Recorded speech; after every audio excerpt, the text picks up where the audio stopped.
성도 여러분, 하루 동안 평안하셨습니까? 새벽기도 시작하기 전에 한 가지 광고 말씀을 드리도록 하겠습니다.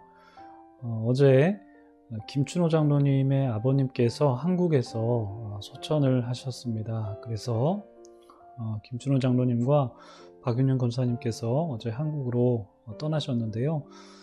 장례 절차가 조속하게 잘 이루어지고, 그리고 또 하나님의 크신 위로하심이 우리 장로님과 권사님 그리고 나머지 모든 유족분들에게 가득하시기를 위해서 기도해 주시기를 바랍니다.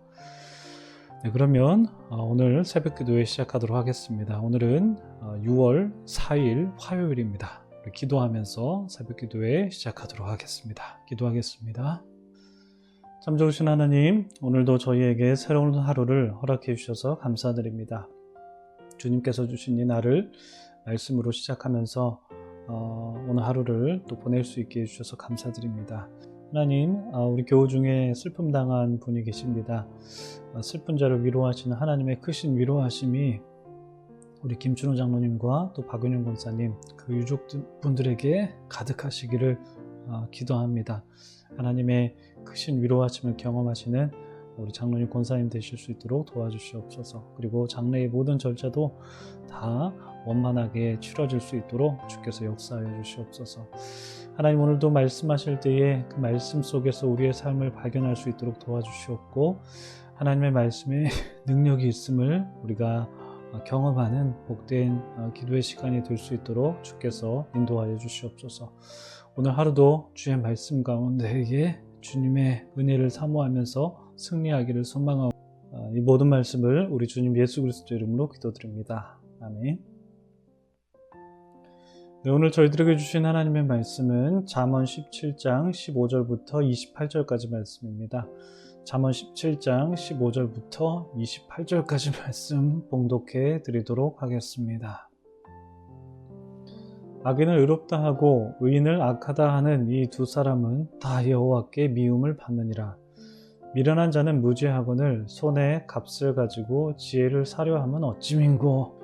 친구는 사랑이 끊어지지 아니하고 형제는 위급한 때를 위하여 나느니라. 지혜 없는 자는 남의 손을 잡고 그의 이웃 앞에서 보증해 두느니라. 다툼을 좋아하는 자는 죄가를 좋아하는 자요, 자기 문을 높이는 자는 파괴를 구하는 자니라. 마음이 굽은 자는 복을 얻지 못하고 혀가 패역한 자는 재앙에 빠지느니라. 미련한 자를 낳은 자는 근심을 당하나니 미련한 자의 아비는 낙이 없으니라. 마음의 즐거움은 양약이라도 심령의 근심은 뼈를 마르게 하느니라. 악인은 사람의 품에서 뇌물을 받고 재판을 굽게 하느니라. 지혜는 명철한 자 앞에 있거늘 미련한 자는 눈을 땅끝에 두느니라. 미련한 아들은 그 아비의 근심이 되고 그 어미의 고통이 되느니라. 의인을 벌하는 것과 귀인을 정직하다고 때리는 것은 선하지 못하니라.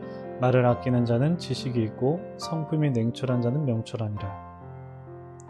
미련한 자라도 잠잠하면 지혜로운 자로 여겨지고 그의 입술을 닫으면 슬기로운 자로 여겨지느니라. 아멘. 네, 참 좋으신 우리 주님의 크신 은총이 우리 토론토 한의장로교회 모든 분들에게 가득하시기를 주님의 이름으로 축복합니다. 우리 성도님들, 오늘 하루도 주님 안에서 좋은 날 맞이하셨습니까? 오늘도 주님께서 주시는 은혜를 의지하시면서 복된 하루를 보내시길 바랍니다. 여러분, 어제 시간 내셔서 본문 한번 따로 묵상해 보셨습니까? 혹시 마음에 와닿는 구절이 있으셨나 모르겠습니다. 한국에 있는 어떤 교회에서는요, 한 구절 묵상이라는 제목으로 해서 말 그대로 한 구절을 놓고 묵상하는 프로그램을 진행하더라고요. 그 교회처럼은 아니더라도 이 잠언을 묵상할 때면은 자연스럽게 한두 구절을 놓고 묵상을 하게 되는 것 같습니다. 사실 저도 최근에 이 잠언 설교할 때에 전체적인 맥락이나 구조나 이런 것을 말씀드리기보다도 그냥 제 마음에 와닿는 한두 구절 갖고 그냥 그렇게 메시지 전해드리고 있는데요. 그러다 보니까 이 말씀 한 구절을 놓고 깊게 묵상하게 되는 것 같더라고요. 그런 점에서 참 좋은 것 같았습니다. 한 구절 말씀을 이렇게 묵상하다 보면 뭐 이런저런 뭐 삶의 경험들도 생각이 나기도 하고, 뭐 그러다 보니까 자연스럽게 말씀과 삶을 결부시키면서 묵상이 되는 것 같더라고요. 그래서 오늘도 이제 그 방식으로 메시지를 좀 전해볼까 합니다. 뭐 여러분들도 설교 마치시고 한두 구절 놓고 한번 깊게 묵상해 보시는 시간 가지시기를 추천을 드립니다.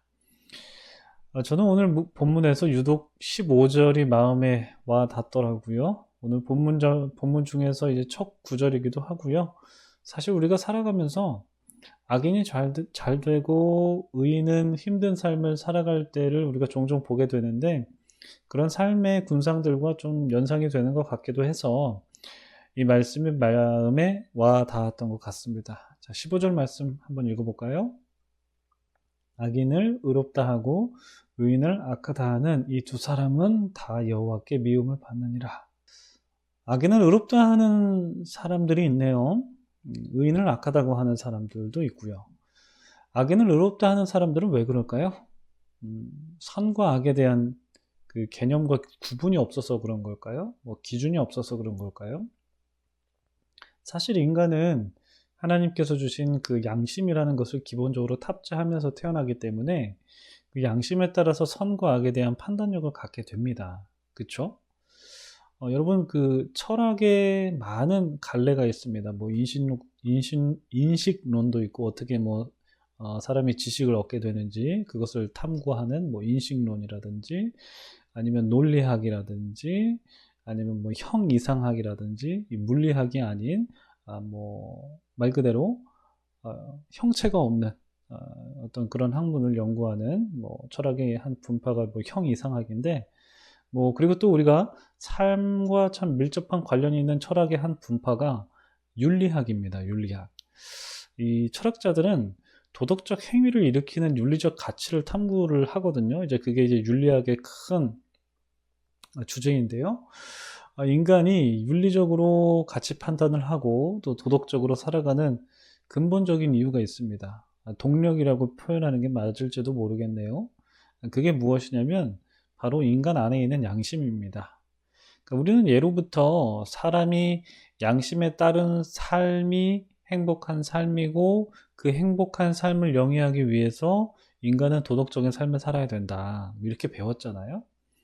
이러한 양심이라는 것, 하나님께서 인간을 창조하실 때 주신 이 양심은 무엇이 선하고 무엇이 악한지를 가늠하는 기준이 되는데, 이 사람마다 저마다 그 양심이 있어가지고 윤리적인 판단을 하고 도덕적인 행위를 하면서 살아갑니다. 그런데 왜 15절에서는 악인을 의롭다고 하는 사람이 있고 의인을 악하다고 하는 사람이 있느냐, 왜 이런 가정을 하고 있느냐, 왜 이런 상황을 상정하고 있느냐, 이런 질문을 던질 수가 있겠죠. 여러분, 양심을 소유한 인간에게는 윤리적 판단을 할 수 있는 능력이 있다고 말씀을 드렸고요. 또 도덕적인 행위를 할 수 있는데, 그렇다면 악인을 의롭다고 하는 사람과 의인을 악하다고 하는 사람은 이 선과 악에 대한 개념을 몰라서가 아닙니다. 알고 있어요.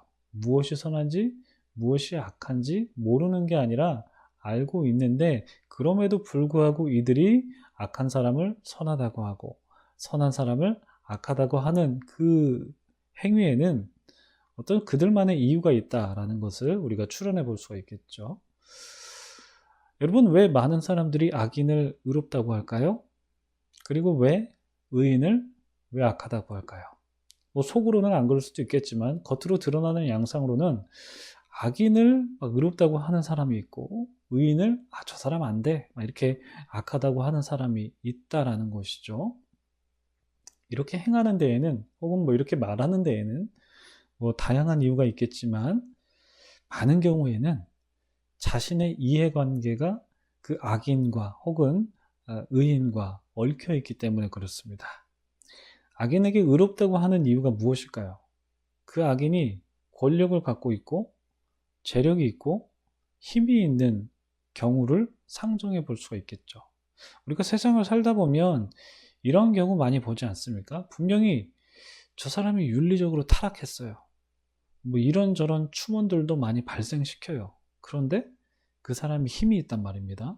권력을 가지고 있고 또 돈도 있어요. 그래서 누군가를 쥐락펴락할 수 있는 능력이 있다면 좋든 안 좋든 간에 그 사람 앞에 섰을 때 굽신굽신할 수밖에 없고 때로는 아첨할 수 있는 경우가 발생하게 됩니다. 그러다 보면 악인을 의롭다고 해야 되는 경우가 분명히 나타나게 된다는 거죠. 내가 의도하든 의도하지 않든 내가 좋든 내가 싫든 간에 그런 상황에 직면하게 돼요.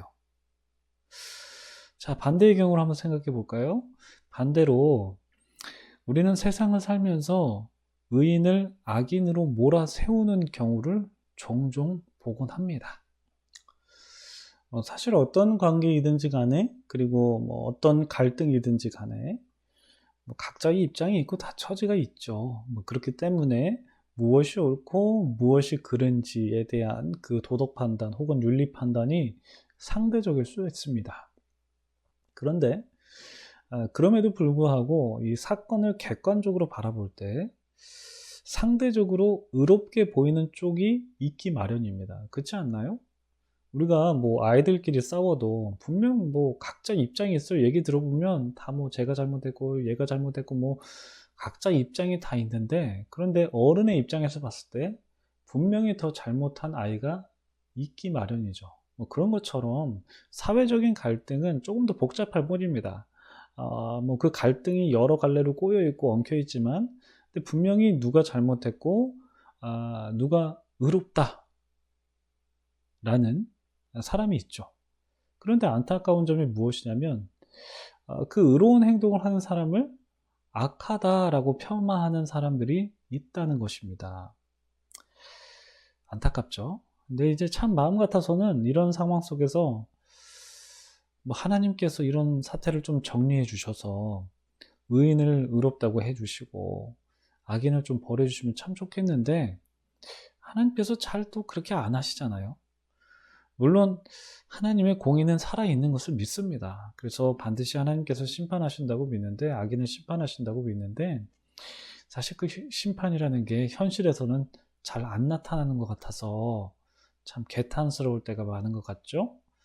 근데 그렇지만 그럼에도 불구하고 성경에서는 분명히 말씀하는 것이 무엇이냐면 하나님은 악인을 의롭다고 하고 의인을 악하다고 하는 이 두 사람을 미워하신다, 이렇게 말씀하고 있습니다.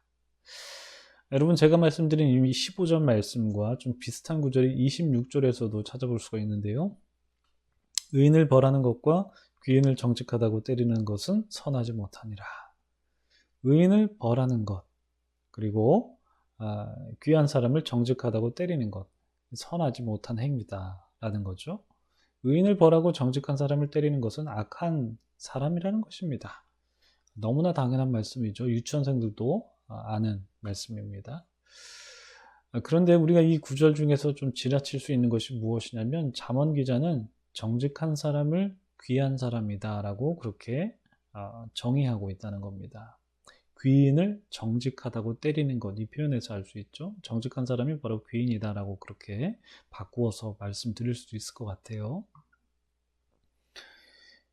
정직한 게 참 좋죠. 그런데 사실 세상을 살아가다 보면 정직하다가 손해를 볼 때도 있는 것 같고, 내가 손해보는 건 괜찮은데 의도치 않게 너무 정직한 나머지 다른 사람에게 피해를 줄 때도 있는 것 같아요. 제가 청년 시절에 어떤 장로님께서 하신 말씀이 가끔가다 생각이 나요. 어떤 말씀 하셨냐면 일제시대 때 일제시대라는 표현은 정확한 바른 표현은 아니죠. 일제강점기 때 일본 순사가 독립투사를 체포하기 위해서 여러 사람들을 이렇게 신문하는데 어떤 사람이 너무 정직한 거예요, 세상에. 너무 정직한 나머지 독립투사가 어디 있는지, 어디 숨어 있는지 너무나 정직하게 얘기해줘서 이 독립투사가 죽게 되었다라는 사례를 말씀하시면서 왜 그렇게 지나치게 정직해서 한 사람을 희생시키고 나라의 독립까지 망칠 수 있느냐 라면서 뭐 어떤 얘기를 좀 하셨던 것 같아요. 그때 당시 사실 뭐 너무 오래된 일이라서 무슨 이야기를 하고 있었는지, 뭐 그때 어떤 상황이었는지, 대화의 맥락이 무엇이었는지 전혀 기억이 안 납니다.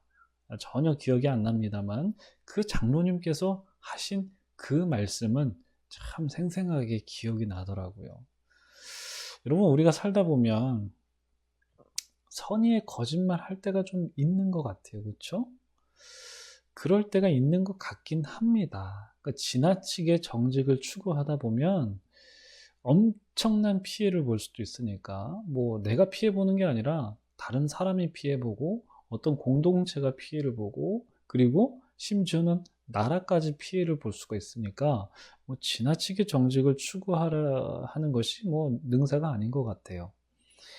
그런데 뭐 이런 경우는 좀 예외로 두고 좀 차치해 두고, 우리는 이 정직이라는 것을 추구해야 되고 최대한 정직할 수 있도록 노력해야 되는 것은 맞는 것 같아요. 이게 바로 성경의 가르침이죠. 왜냐하면 정직한 사람이 바로 귀한 사람이다라고 이제 오늘 본문에서 인정해 주기 때문인데, 우리가 하나님께서 귀하다라고 여기시는 그런 사람이 되기 위해서는 우리가 정직을 추구해야 되겠죠. 근데 정직하다 보면 내가 피해를 볼 수가 있습니다. 뭐 상대방에게 피해를 끼쳐서는 안 되겠지만 내가 피해를 볼 수 있는 것은 사실 좀 감수를 좀 해야겠죠. 그러한 피해, 그러니까 내가 정직하다가 내가 피해 보는 것, 그런 피해를 기꺼이 감수해야 된다라는 것이 어떻게 보면 이 26절이 가르쳐주는 또 다른 측면에서의 교훈이지 않을까라는 그런 생각을 한번 해봤습니다. 여러분, 우리는 살아가면서 여러 윤리적인 선택의 기로에 놓이게 됩니다. 무엇이 옳은지, 무엇이 그른지, 무엇이 악한지, 무엇이 선한지, 그 윤리적 어떤 판단의 그 선택의 기로에 설 때가 있는데, 그 윤리적 선택에 따른 어떤 비판을 받을 수 있고 또 반대로 칭찬을 받을 수가 있어요. 상황마다 다 다르니까요.